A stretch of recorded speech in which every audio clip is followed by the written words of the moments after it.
अन्यतम पुराण है।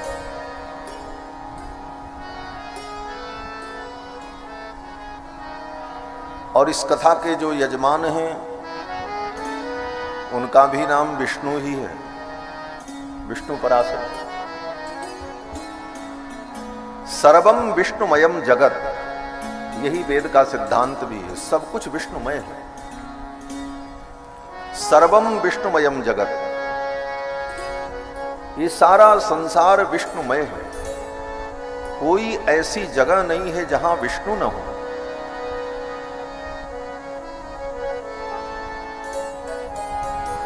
इसी कथा को, वेद के इसी वचन को प्रामाणिक करने के लिए कृष्ण अवतार में भगवान ने वृंदावन में सर्वरूप लीला की। सर्वरूप लीला दसम स्कंद में वर्णन है कि जब भगवान श्री कृष्ण के सखाओं को, उनके बछड़ों को ब्रह्मा ने चुरा लिया, तो भगवान कृष्ण ने उतना ही रूप धारण कर लिया। भगवान ही बछड़ा बन गए, भगवान ही सखा बन गए। उन सखाओं के कपड़े भी भगवान, उनकी लाठी भी भगवान। थोड़ा कम करो भैया, भम भम कर रहा, धनक कम करो, आवाज थोड़ी गिरा। उनकी लाठी भी भगवान, उन सखाओं के गले में जो माला वो भी भगवान, उन सखाओं के गले के माला की जो मनका थी वो भी भगवान, उस मनका में जो धागा पिरोया था वो भी भगवान। घर से भोजन करने के लिए सखा लेकर के जो टिफिन गए थे वो टिफिन भी भगवान। हाँ, क्योंकि ब्रह्मा जी सब चुरा ले गए थे। वेद व्यास जी लिखते हैं कि यावत वत्सप वत्स काल्पक बपुर यावत करांघ्रादिकम यावद यष्ट विषाण वेणु दलशिग यावद विभूषांबरम यावत छील गुणाभिधाकृत वयो यावद विहारादिकम सर्वम विष्णुमयम गिरोंग वदज सर्वस्वरूपो बभौ। भगवान सर्वरूप। इस श्लोक में थोड़ा कम करो भैया, और आवाज ही कम कर दो थोड़ा।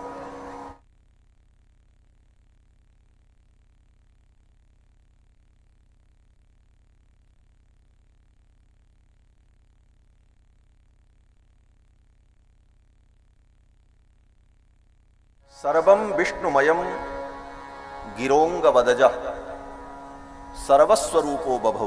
वेद व्यास जी कहते हैं कि ये वेद की जो वाणी है, सर्वम विष्णुमयम गिरह, ये जो गिरा है, जो वाणी है वेद की, इसी को सत्य करने के लिए भगवान ने ये लीला करके दिखा दिया। देखो मैं ही सर्वरूप हूं।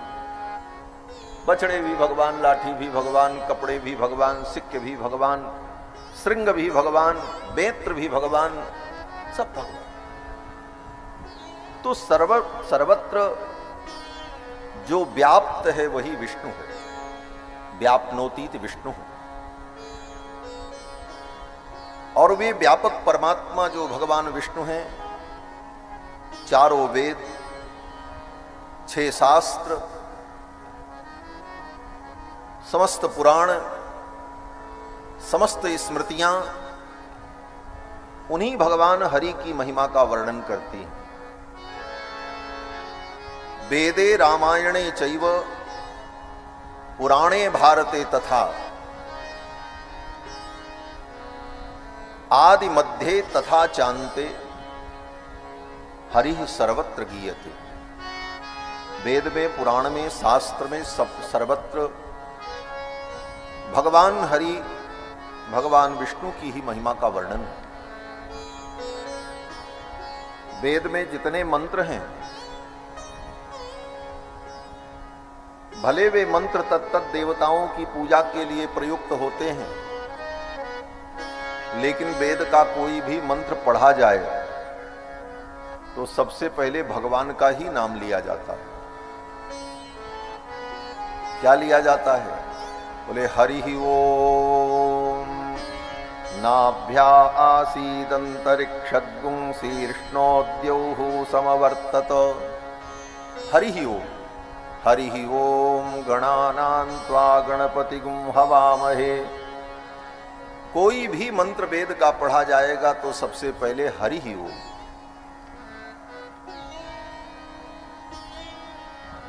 गणपति ओम, इंद्र ओम, शंकर ओम, दुर्गा ओम ऐसा नहीं कहा जाता। हरि ही ओम भगवान हरि का स्मरण। क्यों?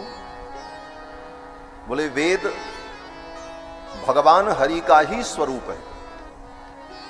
वेदो नारायण साक्षात स्वयंभूरिति सुश्रुमः।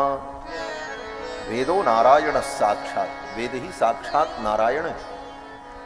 तो भगवान नारायण, भगवान विष्णु का जो परत्व है, उस परत्व का प्रतिपादन ही समस्त शास्त्रों का मूल सिद्धांत है। और उनके परत्व को समझकर उनकी प्रसन्नता के लिए जीव के द्वारा किया गया कर्म ही धर्म है।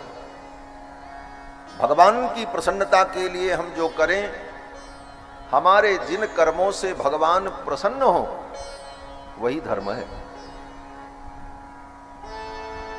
श्री वेदव्यास जी कहते हैं धर्मस्य संसिद्धिर हरितोषणम। धर्म की संसिद्धि क्या है? बोले हरितोषणम, भगवान को जिसमें प्रसन्नता हो। आप बहुत बड़ा धर्म करो लेकिन भगवान को प्रसन्नता न हो, बोले वो धर्म नहीं है। इसीलिए गोस्वामी जी ने कहा सो सब कर्म धर्म जरि जाहु, जहन राम पद नेह निभाहु। जिस धर्म कर्म में भगवान की प्रीति न जुड़ी हो वो धर्म कर्म जल जाए। और धर्म कर्म की रक्षा करनी चाहिए कि धर्म कर्म को जलाना चाहिए?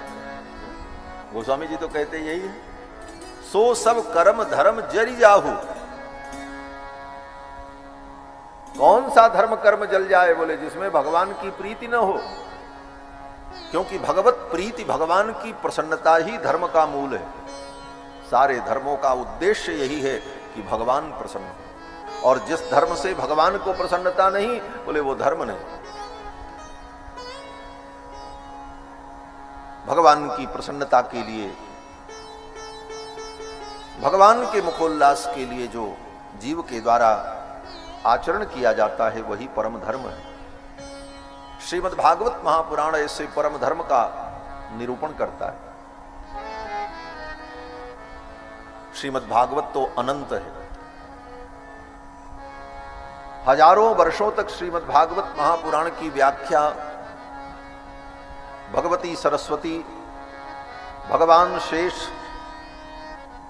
अपने मुख से वर्णन करें फिर भी इसका वर्णन पूरा नहीं हो सकता। परंतु अपनी गति और मति के अनुकूल हम जितना इसका आस्वादन कर लें तो हमारा जीवन धन्य हो जाता है। जितना हम श्रवण कर लें और जीवन में धारण कर लें उससे हमारा जीवन मंगलमय बन जाता है। गोस्वामी जी महाराज कहते हैं कि मैं तो भगवान की कथा का इसलिए वर्णन कर रहा हूं कि हमारी वाणी पवित्र हो जाए, हमारा हृदय पवित्र हो जाए। मंगल करनि कलिमल हरनि तुलसी कथा रघुनाथ, निज गिरा पावन करण कारण राम जस तुलसी कहो। भगवान की कथा को हम कह डालेंगे, हम भगवान की कथा को सुन डालेंगे, बोले ये उद्देश्य नहीं है। भगवान की कथा को सुन करके कह करके हम धन्य हो जाएंगे, यह उद्देश्य है। नैमिषारण्य की पावन धरती पर 88,000 शौनकादि मुनियों को श्री सूत जी महाराज ये पवित्र आख्यान श्रवण करा रहे हैं।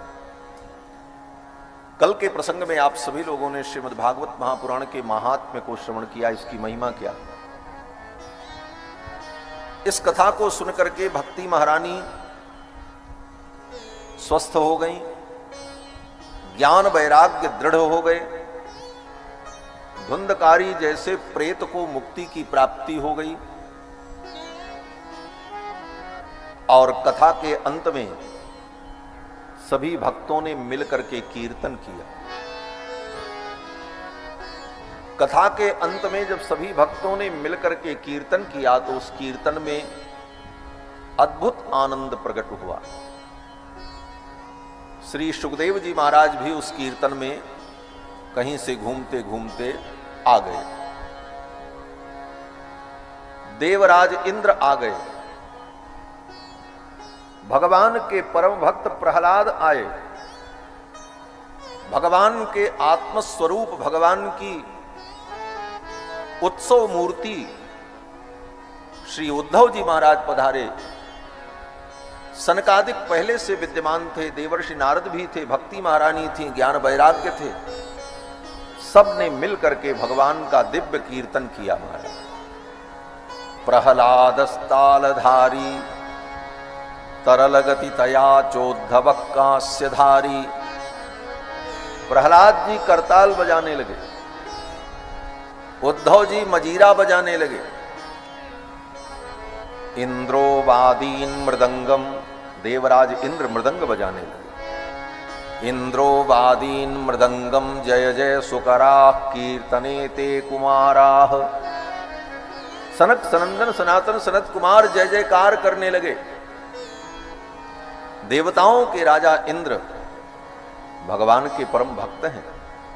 यद्यपि कथाओं में इंद्र के विषय में बहुत सारी बातें आती हैं, परंतु इंद्र भी भगवान के भक्त हैं।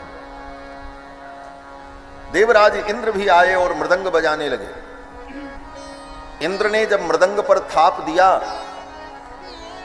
तो मृदंग से बोल निकल रही थी, धिक्ताम धिक्ताम धिगेताम।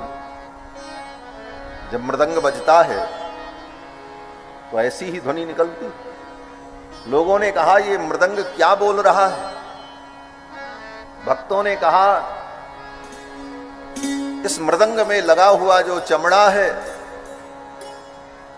वो मरा हुआ चर्म, वो कह रहा है हे संसार के प्राणियों, अगर गोविंद कृष्ण के चरणों में तुम्हारी भक्ति नहीं हुई तो धिक्ताम धिक्कार है तुमको।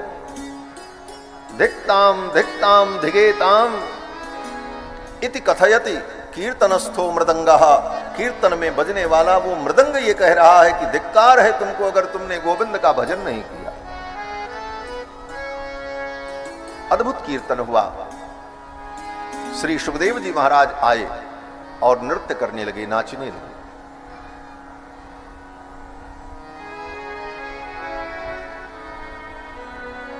श्री सुखदेव महाराज उस कीर्तन में नृत्य करने लगे। सभी भक्त नृत्य करने लगे। भगवान के कीर्तन में नृत्य करना चाहिए।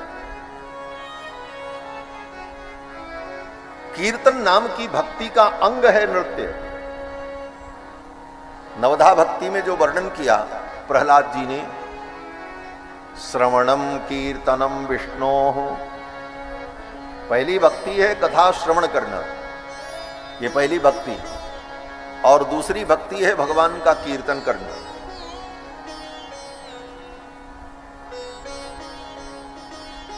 कीर्तन का मतलब भगवान के गुण को, भगवान की लीलाओं का गान करना, वर्णन करना, भगवान की कीर्ति का वर्णन करना, इसी का नाम कीर्तन है। और ये कीर्तन भक्ति जो है उसका एक अंग नृत्य भी। लेकिन कैसा नृत्य? दुनिया को दिखाने के लिए नहीं। हम बहुत बड़े भक्त हैं,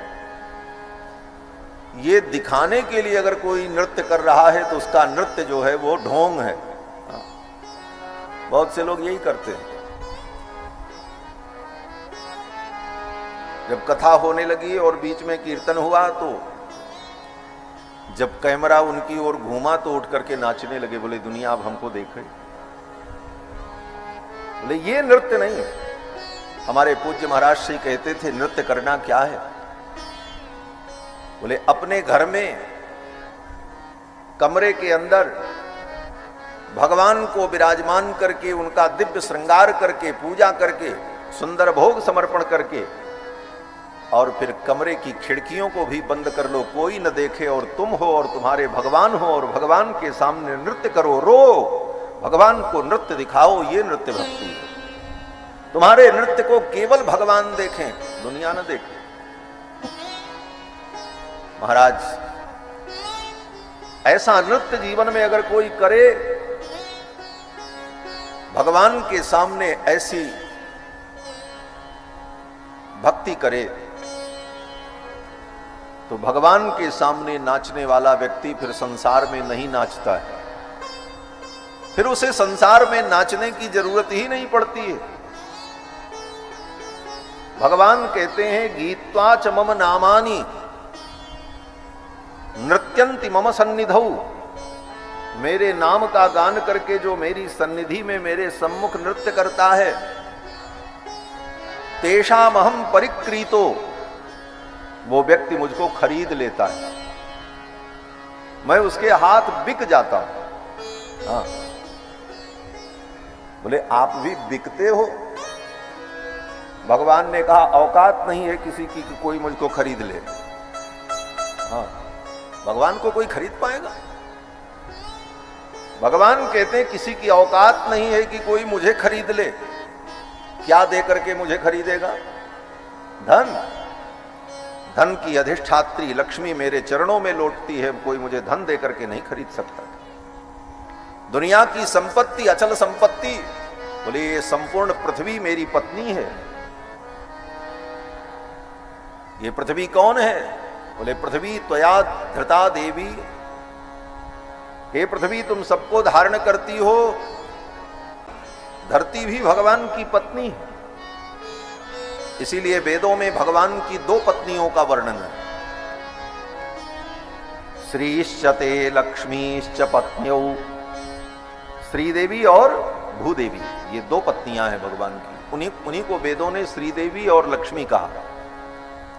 तो श्रीश्च ते लक्ष्मीश्च पत्न्या वहो रात्रे पार्श्वे नक्षत्राणि रूपमस्विनौ। तो भगवान को कोई धन दे करके खरीद ले, जमीन दे करके खरीद ले? बोले नहीं,